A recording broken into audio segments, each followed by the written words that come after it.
Magandang gabi po sa inyong lahat. Ito po ang inyong lingkod, Pastor Orly Leal.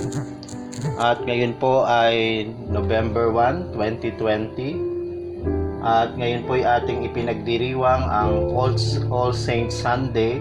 Ano po? At ngayon din ang Communion Sunday na hindi ho natin isasagawa. Gayon din ang Memorial Sunday. At ito'y ating pag-uusapan sa mga susunod na araw. So bunga po ng mga kaganapan, ganito po munang muli ang ating gagawing klase at uri ng pagsamba. At ito po'y mangyayari hanggang sa susunod po na linggo, November 8. So atin pong ihanda at pakinggan po natin ang mga talata na akin pong babasahin. At ito po'y matatagpuan sa aklat po ng Josue, Kabanatang 3, 7-14. At gayon din isusunod po natin ang Mateo 23:1-12 na hango po sa magandang balita, Biblia. Unahin po muna natin ang Old Testament, ang Joshua 3:7-17.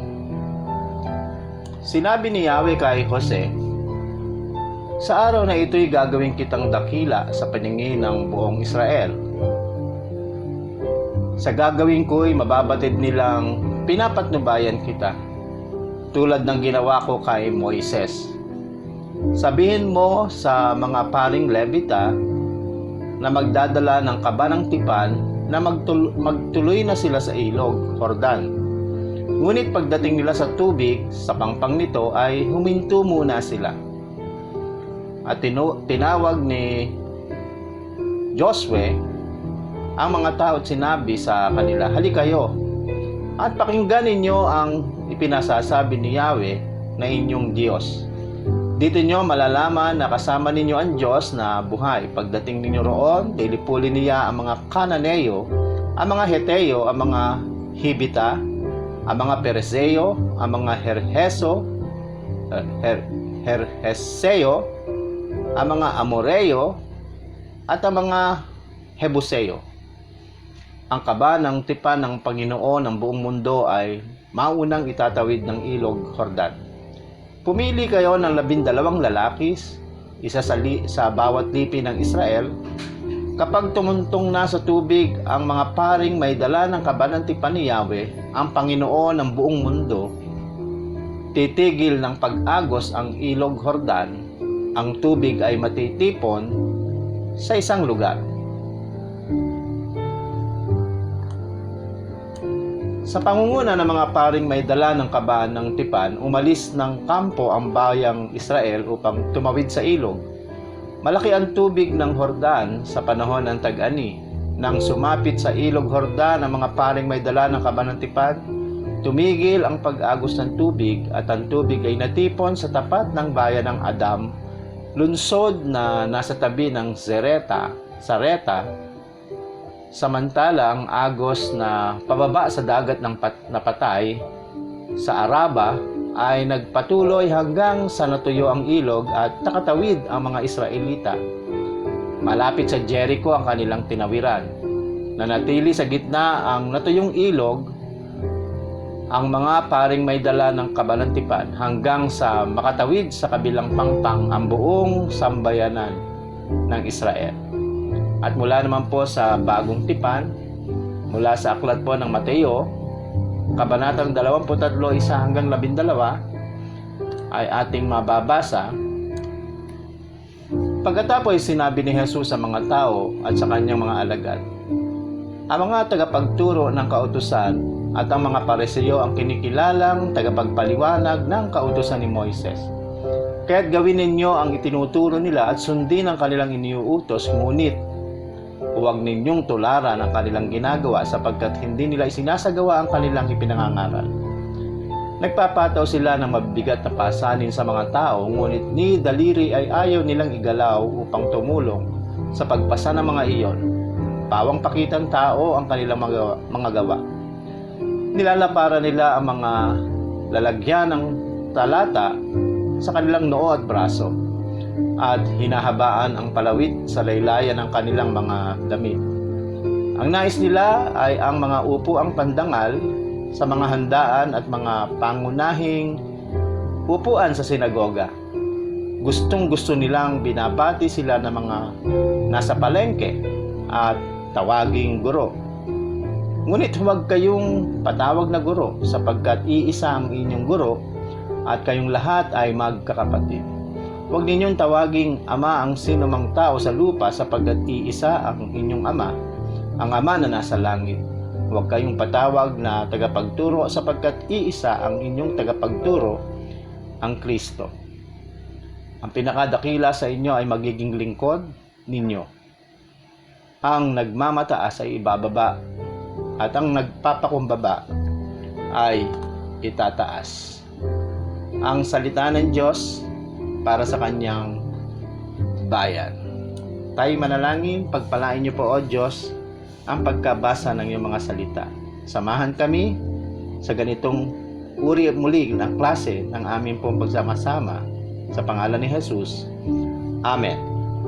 So tayo po ay nasa buwan na po ng November at ang buwan na ito ay atin pong ipinagdiriwang o buwan po ito na kung saan ay atin pong tinatawag na Mission Month.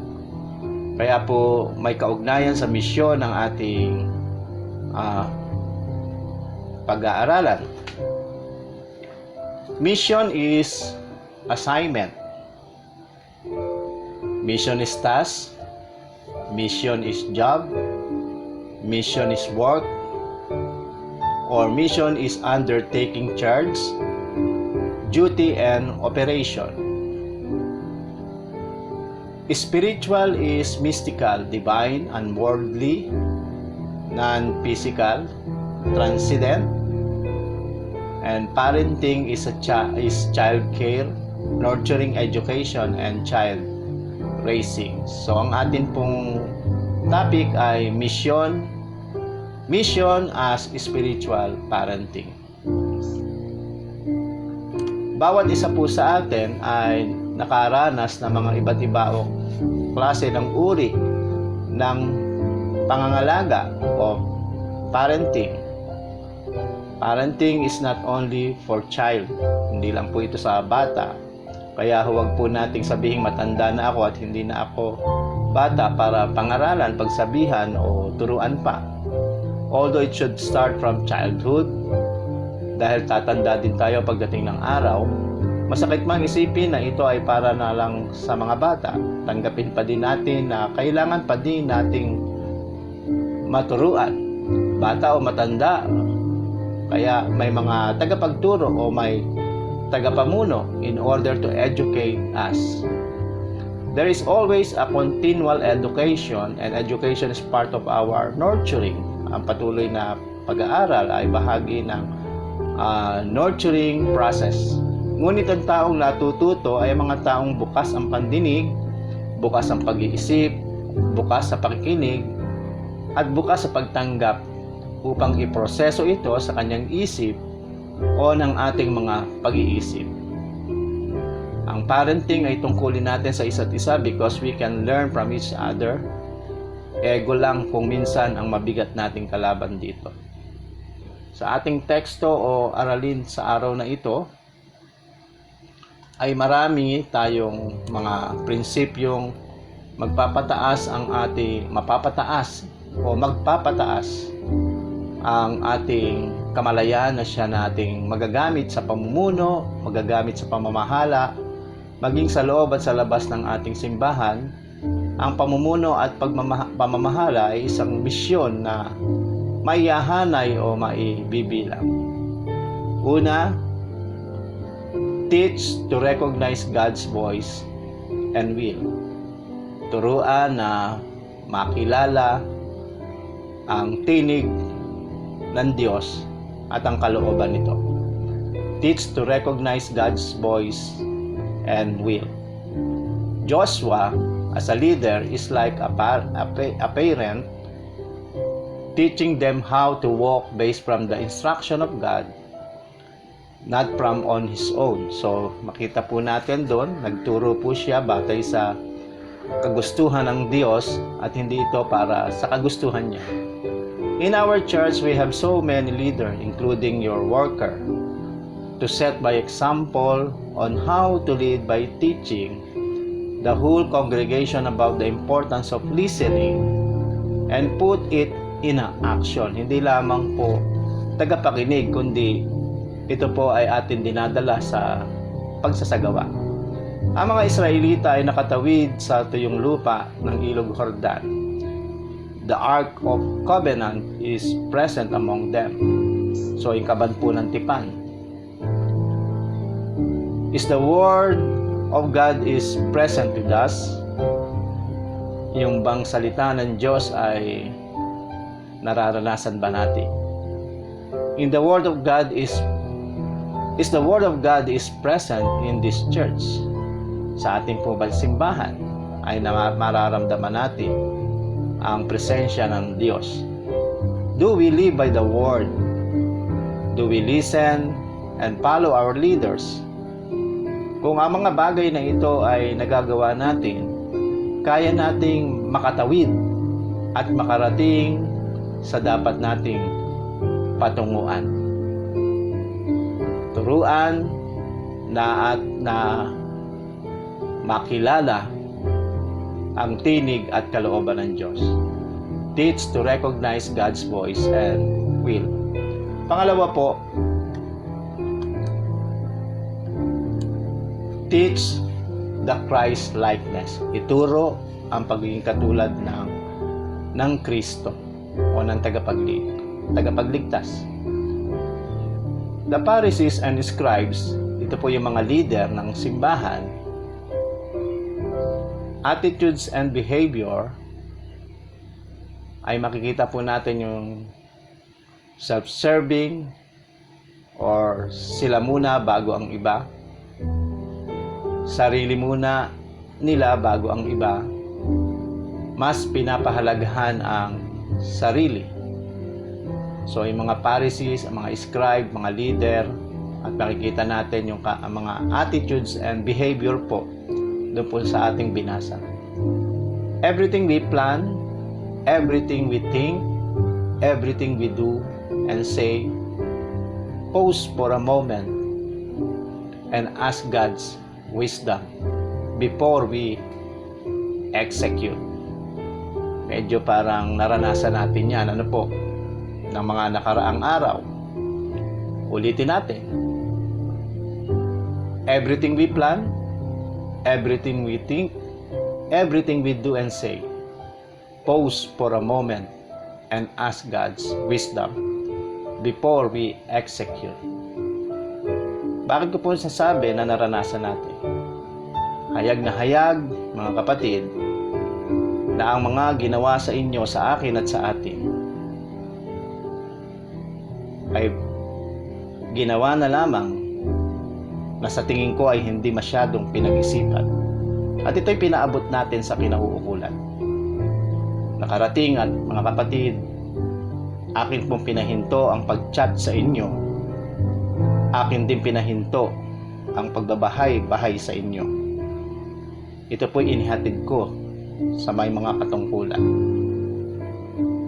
Do good, do no harm, and stay in love with God. This is the 3 general rules as a Methodist learned from John Wesley, our founder. He lived by. Nabuhay po siya sa ganitong bagay. Do good, gumawa ng mabuti. Do no harm, wag gumawa ng masama, nakasasakit. And stay in love with God, ang manatili sa presensya at sa pag-ibig ng Diyos. Today, as we celebrate the month of November as Mission Month, with a focus in mission as spiritual parenting, let us focus first to ourselves. Tingnan muna natin ating mga sarili. Next to our neighbors, and be equipped of all the right things to do. and to be done. Ma-equip po tayo ng mga bagay na tama na gagawin natin at isasagawa. Be a caring brother and sister in Christ. We are all leaders and followers of God's mission, a mission who care and nurture. Serve like Joshua and not like the Pharisees and scribe. Mula po sa mga kabanata at talata na matatagpuan natin sa aklat ni Joshua 3:7-17 and Matthew 23:1-12. God bless everyone. Mga kapatid, nais ko pong ipahayag sa inyo na ang ating mga gawain ay pansamantala po nating inihinto at tayo po ay nakipagpulong sa ating mga leaders ng mga nakaraang araw. Batay na rin sa ating mga dinanas at ipinaranas sa inyo, sa akin at sa atin. So, nais nating ipahayag ngayong araw na kung saan ay wala po tayong panambahan ngayon na face-to-face at sa 8 sa darating na linggo, at ito po ay ating itutuloy sa 15. Balik po tayo sa ating pagsamba at ang inyong lingkod ay babalik po sa November 13. At ang mga gawain po natin sa mga bata ay atin din pong inihinto hanggang November 7 and 14. At itutuloy po natin ito sa 21 at 28. Maging ang aking pong natugunang pagbibinyag sa isang bata na supposed to be kahapon o October 31 ay atin po rin kinansel. Maging ang buong gawain po ng pinagplanuhan ng non-stop praise and worship ay hindi ho natin dinaluhan batay po sa ating pagtugon. Wala po nagpahinto sa atin ito. Ito po kusa nating inihinto sa tulong at pagpupulong ng buong konseho ng ating simbahan. Huwag kayong mag-alala mga kapatid, may panahon ng pagharap natin sa mga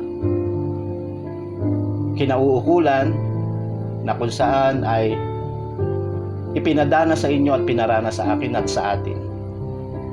Hihingi tayo ng dialogo sa kanila at kasama ko po ang ilang leaders natin para pag-usapan ang mga bagay na pinarana sa inyo, pinarana sa simbahan at pinarana sa ating lahat. So tayo ho ay hindi magkikita-kita sa loob ng 14 na araw. Ang ating simbahan ay aking ipinakausap sa pamunuan na ito ay sarado hanggang 2 linggo. 1/8 ng November at 15 po ay wala na pong pwedeng humadlang pa sa atin. At maging tayo ay magpapasya mga kapatid. So nais din natin na ipabatid mga kapatid na patuloy tayong magpanalanginan sa isa't isa at sasamahan tayo ng Diyos sa ganitong sitwasyon. Mas maganda na manahimik kayo, manahimik tayo pansamantala at meron pong panahon ng pagsasalita, panahon ng pagbahayag ng mga saloobin at dadalhin po natin yan ng sama-sama. Sa atin pong pagpapatuloy, tayo po ay dumako na po sa atin pong panalanginan.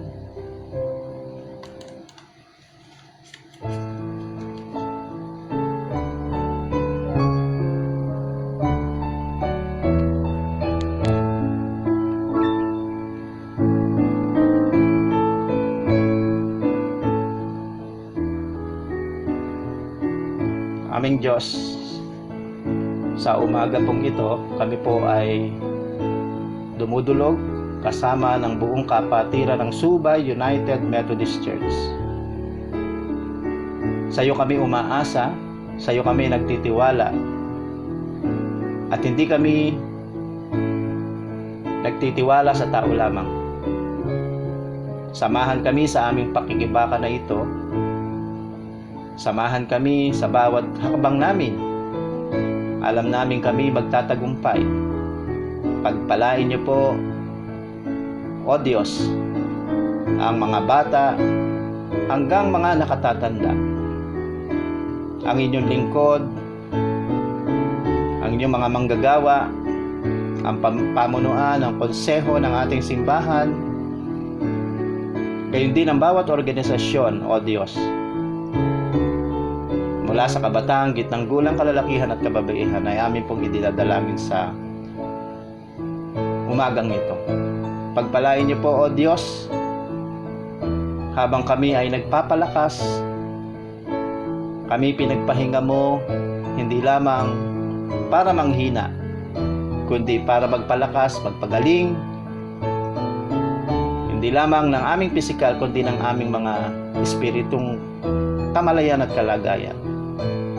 Aming dinadalangin ang isa't isa, ang kalusugan at kalakasan namin, ang mga mahal namin sa buhay, at mga kakilala naming may sakit. Abutin at pagalingin niyo po sila, Panginoon. Tunay nga, O Diyos, ang mga mahal namin sa buhay ay na nasa ibayong dagat, nasa ibayong bayan at probinsya, silang lahat ay amin dinadalangin. Kalingain niyo po sila habang kami hindi mga magkakasama, O Diyos. Ang aming mga kabuhayan, ang aming proteksyon, ang aming kalakasan, O Diyos, ay sa iyo po namin tinatalaga. Pagpalain niyo po ang buong bansa at ang lahat ng bansa, ang bawat tao, ang bawat pangangailangan ng tao, ang hanap buhay, ang wala ay magkaroon, ang mga nangangailangan ay tulungan namin, Panginoon. Kagaya, O Diyos, ni Joshua, siya'y mariing nakinig at sumunod sa instruction ng aming Diyos. Taliwas sa mga ginawang pamumuno't pamamahala ng mga Pariseo at mga tagapagturo. Sila'y nagpahirap, nagparanas, at sila'y nagpasarap. Aming Diyos, nawa, pagpalain niyo po ang bawat namumuno sa bawat simbahan at sa bawat pamahalaan. Pagpalain niyo po, Panginoon. Bigyan niyo po kami sila ng wisdom na kung saan sa bawat gagawin namin, huwag kaming magpadalos-dalos.